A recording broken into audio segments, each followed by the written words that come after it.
Hello and welcome back to the Kalopsia podcast. I'm your host Sydney, and thank you so much for tuning in this week, you guys. For those of you who don't know, the video versions of these podcasts are available on YouTube. The name is just Sydney Jotita, so if you guys want to see me while you listen to me, that's always an option. But today, I kind of just wanted to come on here and talk about my tips on building self-respect and how that is really the key to self-confidence.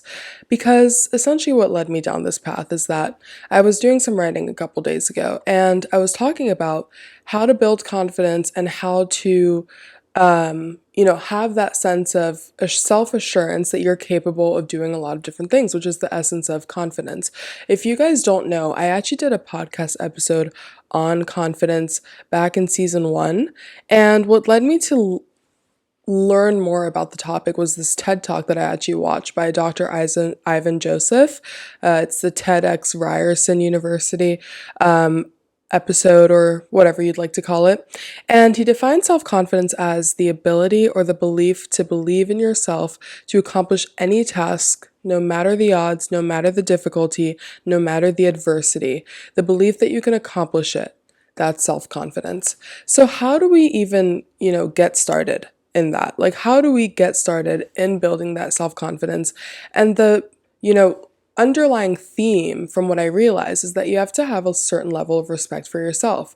And this is not something I've not talked about before, but I never really got into, actionable steps that you can take in order to build that self-respect necessary for building your self-confidence. So I thought we could get into that. Now, this first tip I've got on my little Rolodex, these are the 10 tips, right? The first tip that I have is not actually something that I came up with, but it is Miss Kris Jenner. My queen, I love her. I don't care what anybody says about the Kardashian-Jenner family. I am obsessed with them. And something that they've always said, even throughout the show, is that if the answer is no, you're asking the wrong person. Now, what does this really mean? When it boils down to it, if you're looking to apply for a certain position, if you're looking to apply for a certain apartment, if you're looking to transfer to a certain school or move to a different city, if somebody is telling you no, you can't do that. That path, it doesn't really fit with you. Oh, you shouldn't really try and take that leap. If the answer is no, you're asking the wrong person. You're asking at the wrong time. You're approaching it maybe the wrong way.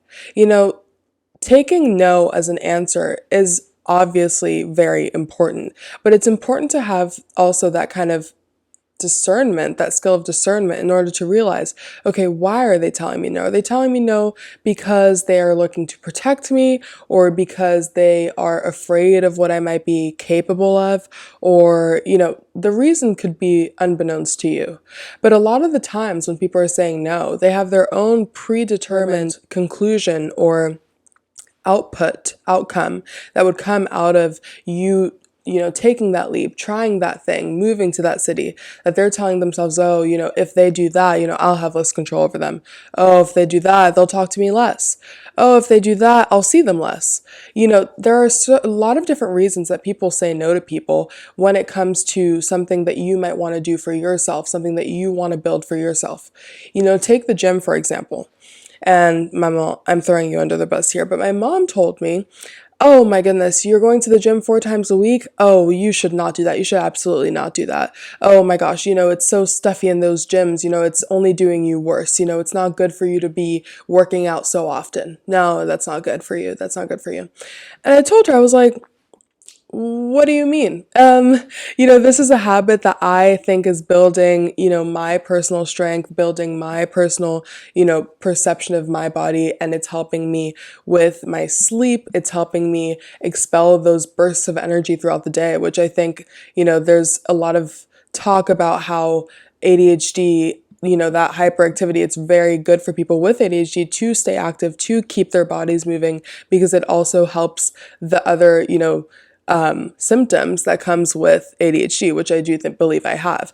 So I'm telling her, I'm like, no, like, I mean, I do get where you're coming from. I do hear you when you say that me going into this gym for 2 hours, 4 or 5 times a week isn't going to be great for me in the long term, but this isn't my long term. This habit of mine that I was building was getting me in the habit of being active, in the habit of moving my body multiple times a week, pushing myself, not only physically, but also mentally, because it's hard to get yourself up and out of bed in the morning at 8 a.m., getting on the bus, getting to the gym, coming back, and then heading out to work. Like, that's discipline in itself. So she couldn't quite see my perspective and why I wanted to advance in this particular goal for myself, because she wasn't quite looking at it from my point of view. Of course, when I talked to her about it, when I said, yes, I am trying to like incorporate different types of exercise throughout the week, still trying to work out 4 or 5 times a week, but maybe I'll do some workouts at home. Maybe I'll do some running outside. It's not all going to be in this like stuffy, congested gym, which I do understand where she was coming from again, but no wasn't the answer for me, and I didn't take that. If the answer is no, you're asking the wrong person, or you're asking at the wrong time, or they just don't understand your perspective. They don't understand your vision. So don't take no for an answer always. Now, the second thing that I have on my list is what is hard today is making it easier for yourself tomorrow. And being able to have a certain level of discipline. Now, discipline and respect completely go hand in hand. And I've dealt with this multiple times throughout my life, but a large part of it, to be truthful, was in my relationship with my mom and, a lot of the tasks that I was being told to do, whether it be, admin work, scheduling, booking flights, doing, admin work for myself and her. I grew up in just one single parent household. A lot of those responsibilities also just fall upon the only child, as it would happen, because it's a lot to take care of, just like a life for two people just on your own. And especially once I grew up, she's like, can you help me out with this? Can you help me out with that? And it was creating a lot of conflict between our relationship. And one day I sat to myself and I told myself, okay, why am I unable to concede to these things that she's asking me to do? Or why is it easier for me to do that sort of stuff for my boss, for example? Why is it when I want to set a certain goal for myself and I'm like, okay, I really want to go into the gym 4 times a week, since I used that example, but I'm not able to stand by that, even though if my boss told me, for example, to go and clean this certain area of the bar, the barista bar, 4 times a week, I'm going to do it. That's my boss. I have a certain level of respect for her. That's what it boiled down to, is respect. The respect I was showing my boss, and, she is in a power position. I inevitably have that sort of respect for her. She is my superior. I'm going to honor whatever task she gives me, because that is my job as her employee. Now, why couldn't I do the same for myself? Why was it so hard for me to put my phone down 30 minutes before I went to bed? Why was it so hard for me to get into the gym 4 times a week? Why was it so hard for me to reduce my screen time? The thing is, I was not seeing myself as my own boss, and that is what you have to become in order to exercise discipline. And no goals can come to fruition without discipline. And discipline does not come without respect. So, all in all, the thing that we have to remember is that showing up, doing the work, doing it right now, and exercising that immediate discipline in that moment is already going to help your brain kind of build that sort of respect for yourself, and that you'll kind of be like, okay, well, Sydney's goals this year are to reduce screen time, are to put the phone down 30 minutes before bed and pick up a book, are to go to bed, to go to the gym 4 times a week. That's what Sydney's goals are. And Sydney's goals come before whatever I am yearning for, craving, wanting to do for enjoyment right now. And that's the bottom line of discipline. And what is easier tomorrow, it's only made easier tomorrow if it's harder today and I push through the difficulty today. And that's what you always see with people who have these huge fitness journeys. You build that momentum, but that momentum comes from hard work. It comes from having that sustained discipline, because there are going to be days when you don't want to do the things required of you to make your dreams come true. And there are going to be days where it is so easy, it is so much fun. But think about it as a bad work day and think about it as a good work day. At the end of the day, you're still doing the work and you're still 10 steps closer to your goal than you would have been had you not exercised that discipline. Now, the third thing I wanted to talk about is that if others around you try to shame you for your changed habits, change those that surround you. Now, let's forget the example with my mom, because of course we came to our medium and we agreed that, this was my goal for me trying to build my momentum and all of that. But think about these people who maybe you are part of a friend group that, likes to go out a lot. They like to eat out a lot, and they like to have a lot of fun, go to different types of experiences, new restaurants, a new restaurant just popped up, let's go. A new bar just popped up, let's go. Let's go take a trip over here. They just like to have fun. It's all about the new experiences. And while that could be something that you might have aligned with before, maybe your new goal is to instead focus on developing that project that you've been working on, developing that business that you've been working on, developing your education that you've been working on. If your goals are shifting and the people around you only aligned with your past goals, I'm not saying you have to cut them out of your life, but that is going to have an impact on your ability to fulfill your goals and thus in your respect for yourself. Because keep in mind, you are only able to achieve those goals with sustained respect for yourself, with sustained discipline. But without that, you're not going to be able to build that kind of self-pride, that self-confidence in your capacity to achieve whatever it is you want to achieve. So if those who are around you are like, no, come on, let's go out, let's do this, but you're trying to save money. Oh, let's go out tonight, but you have class tomorrow. Oh, let's go on this trip, whatever, but you're saving up for a car. It's not gonna, if it doesn't align, you're not going to want to give up on those goals. That's then going to knock down your self-confidence. You're going to be like, well, I'm not able to achieve that. I don't have the capacity to achieve that.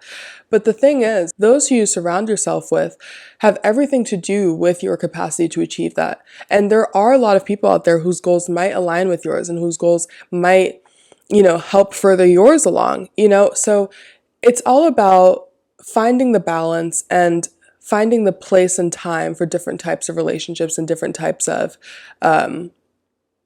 seasons in life.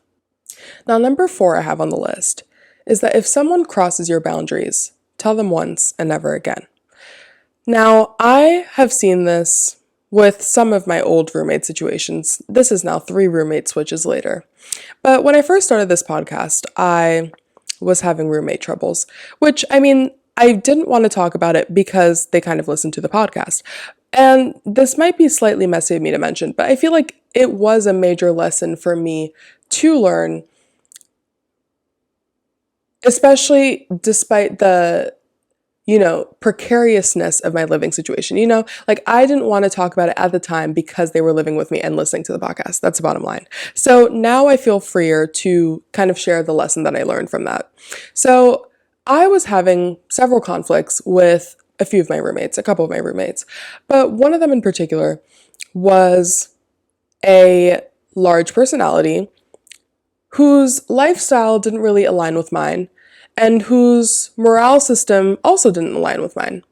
And it was difficult to distance myself from this person because of the nature of their personality. And it was kind of as though there was no escape plan, unless it was for us to stop living together, which inevitably did happen. But something that happened with this person is that they yelled at me. And this person yelled at me, and I noticed a switch in myself that I didn't know existed. And that's when I feel, it was kind of a difficult season for me, just because I almost surprised myself with how deep my anger was. And I told myself I would never feel this way again.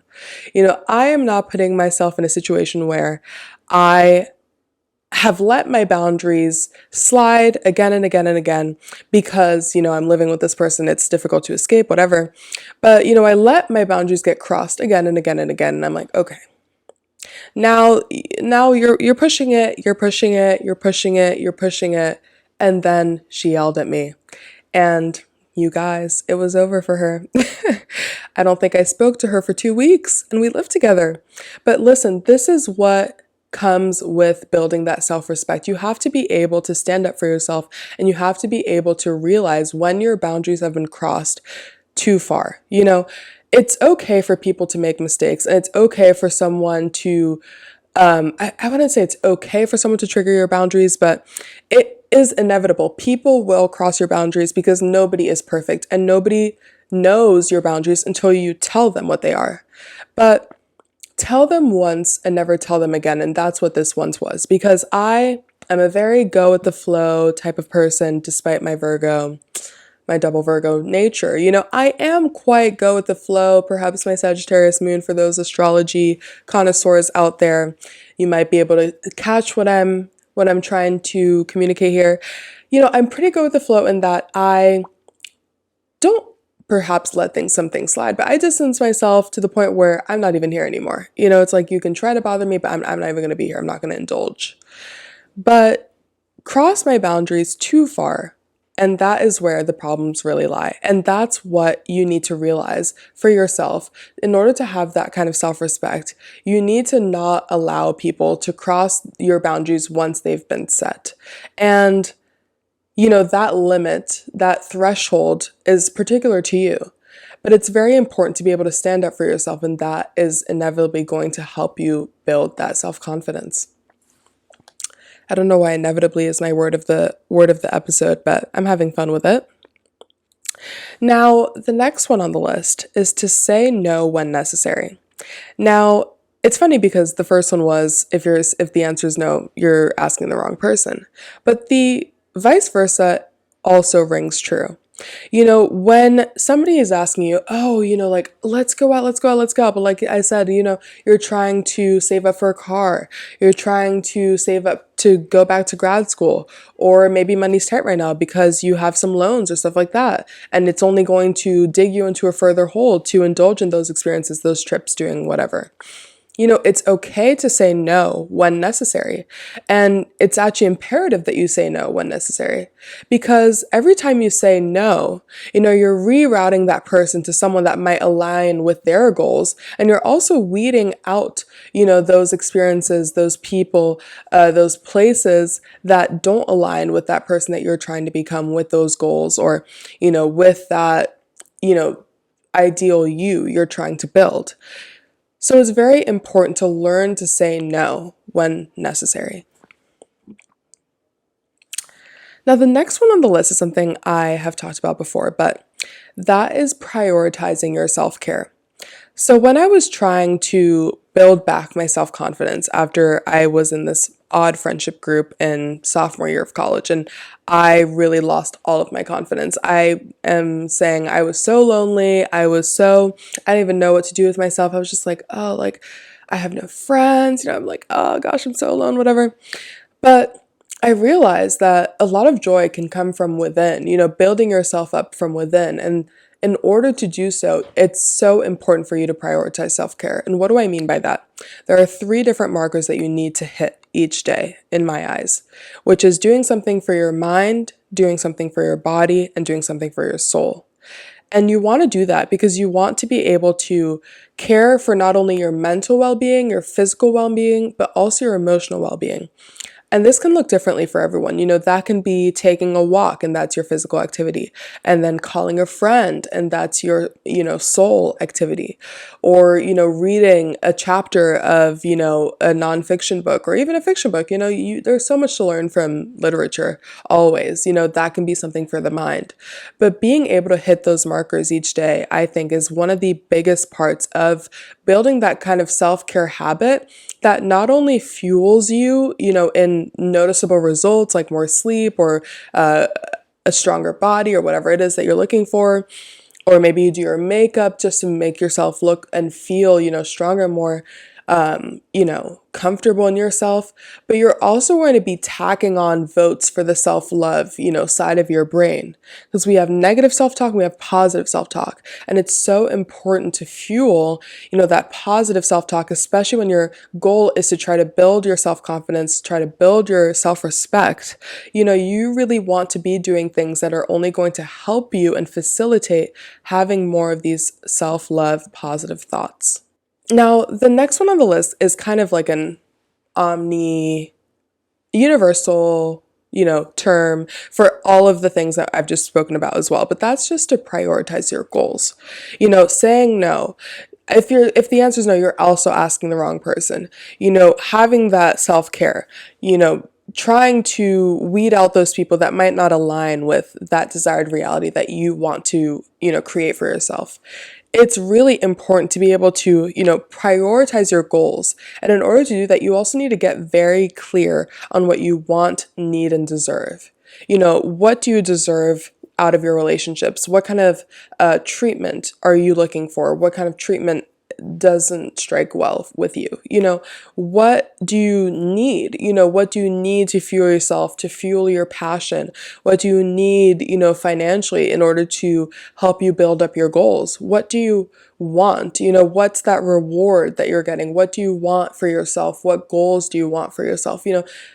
Getting clear on that is also going to help you build that self-respect and self-confidence, because it is the driving force into that journey. You can't build that self-confidence, as Dr. Evan Joseph said, without feeling as though you are capable of making your dreams come true, capable of doing whatever you need to do whenever you need to do it. And getting there is super important. It is super important to get clear on those goals. Now, I was reading this book, You Do You, by Sarah Knight, and she has this chapter on the tyranny of just because. And I thought it was really interesting because I've spoken about it before, about, expectations, moving to a new city and stuff like that, and, finding ways to reacclimate to life, if you're trying to push yourself out of your comfort zone, which was in season 1. I can put the link in. I'll try to link it in the bio. Sometimes on YouTube it doesn't let me link it if it's not a video I posted, and a lot of season 1 I wasn't doing video episodes, so it's just audio. So I'll try to find the link and put it in the description of the video if you guys are watching. But the tyranny of just because is all about, taking responsibility of your own life, because especially in today's society, when you're like, okay, you're going to go to school, you're going to elementary school, then you're going to go to middle school, then you're going to go to high school, then college, then you're going to go to grad school, then you're going to get a job, find a husband or wife, whatever, make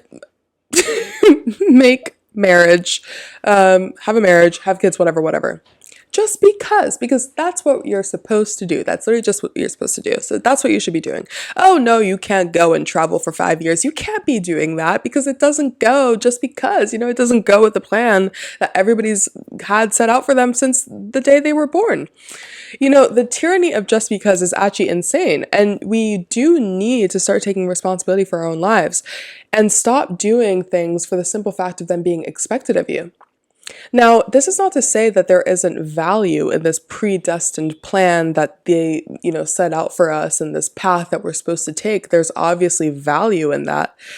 But it's all about finding where the value lies for you and finding which areas, of this predestined plan fit you and which areas don't. Maybe you don't want to go to grad school, you don't want to go to college because maybe instead you want to do creative writing and that doesn't, serve you. Maybe you then do a different type of program, one in which still involves education, still involves learning and growth, but not necessarily in that traditional path. We can't give in to this just because timeline, because you're also going to feel like a sheep in a mass of sheeps or whatever, a herd, just going along with the flow, having no power over the way that your life folds out. You're gonna feel like the secondary character in your own life story. I just recently watched Joan is Awful, and that's why I'm like, I don't feel like the main character. If you guys watched that Black Mirror episode, I highly recommend.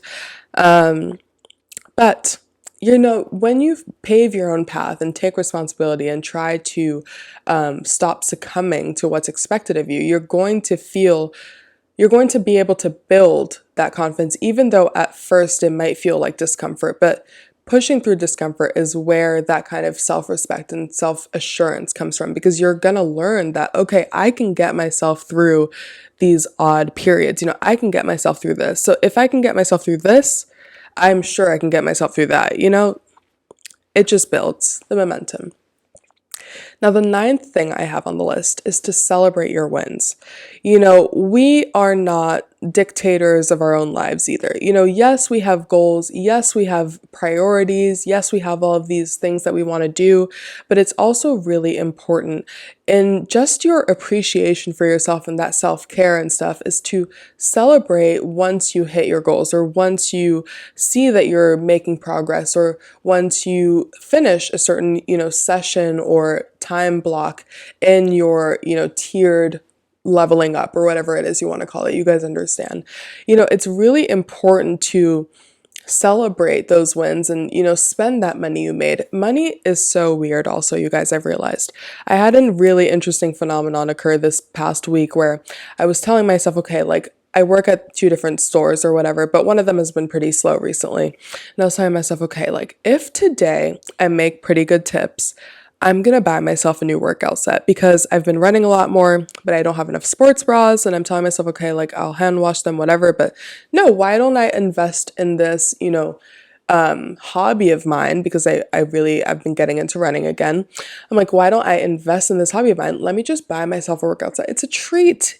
Sure, I have workout sets. Sure, I have a lot of them, but why not get one more? Why not just treat myself? Let me just celebrate, this progress that I've been making and how good I feel in my body, and get things that make me feel even more confident while I run. And lo and behold, that day, highest tips I've ever made in this day of the week, like highest tips I've ever made. I was shocked. I was like, okay, I think I have to buy something now. I think I have to buy something now. And then I bought myself the workout clothes. I went vintage shopping, which I never do. And well, that's a lie. But this vest that you guys see, I just bought it. She was $27, which is, it's fine, but it's suede, it's nice. And I found so much stuff. I was so excited. I was like, it seems like the thrift gods just deposited them all on my doorstep, and it was perfect. It was amazing. So, sometimes you just really need to know when to celebrate your wins. You can't keep pushing, because then you're going to look at yourself and think, I'm not even happy with this mind because it's too hard on me. Like I have no room to breathe, no room to, relax. And, that also isn't going to be fueling that self-confidence and self-assurance. It's going to instill almost like self-fear, which is not what we want to do. And that leads us into the 10th one, which is let go of perfectionism. It's really important to accept each part of yourself, even the parts that you want to change. Flaws are only flaws depending on how you look at them. Some of these things that we do have purposes or serve us in certain ways, but being able to really look at yourself with no judgment, whether it's a negative self-thought or maybe it's a negative habit, think to yourself, okay, so this is what I do. Okay, I'm not perfect. Sure, shocker. I'm not perfect, but okay, if this is what I do, why do I do that? No judgment. Just think to yourself, why do I act in this way? What pushes me to, react this way? Or what pushes me to sustain this bad habit? Or what pushes me to, or what stops me from trying to do this thing better for myself? That's where you're going to be kind of able to grow within those imperfections, but you're not going to be able to look and grow from your imperfections if you don't want to see them. You need to let go of that perfectionism when it comes to yourself and your achievements. You need to let go of that. And a lot can come out of just that. And for example, compartmentalization, I grew up thinking that was like the worst thing ever about me. I was like, oh my gosh, like I have no emotions. Or my emotions come out at like really weird times. I have odd emotions. I don't react to things like when something bad would happen, even in my family, I'd be like, like that's weird. And then I'd go on my phone and call my friends and be like, that happened, but I don't really know. It's not really hitting me, but like, I learned, compartmentalization is, a self-protection mechanism. And while it does have its downsides, it definitely also has its upsides. When you think of even just like a healthcare worker that sees like atrocities or like crazy stuff each day, you don't want that health worker going back home, sitting in their negative thoughts, seeping that sadness, letting it seep into every aspect of their lives, heading back out to work the next day with such a negative outlook. You have to have that level of compartmentalization in some different, situations. So these flaws might not even be flaws. It's all about how you look at them, how you break them down, what are they serving you, how are they helping you? And the good parts, we just celebrate them. Let go of the perfectionism. But that's all I have for you guys today. I hope that some of these tips were helpful. I am definitely going to be checking back into these because I think, we all need a bit of we all need a little bit of a refresher sometimes. So, but I really hope that you guys enjoyed this week's episode. Let me know your thoughts. If you want to reach out or check out the content I'm putting out on TikTok, it's Kalopsia Pod, KALOPSIA POD on TikTok, Instagram, or Sydney Jotita, SYDNEY DJOTITA for the Instagram and TikTok on those two. But again, the YouTube videos are on YouTube. Just look up Kalopsia Podcast. There's a whole playlist on my Sydney Jotita channel. And I am so thankful that you guys came and joined today. And I will see you guys next week. Bye.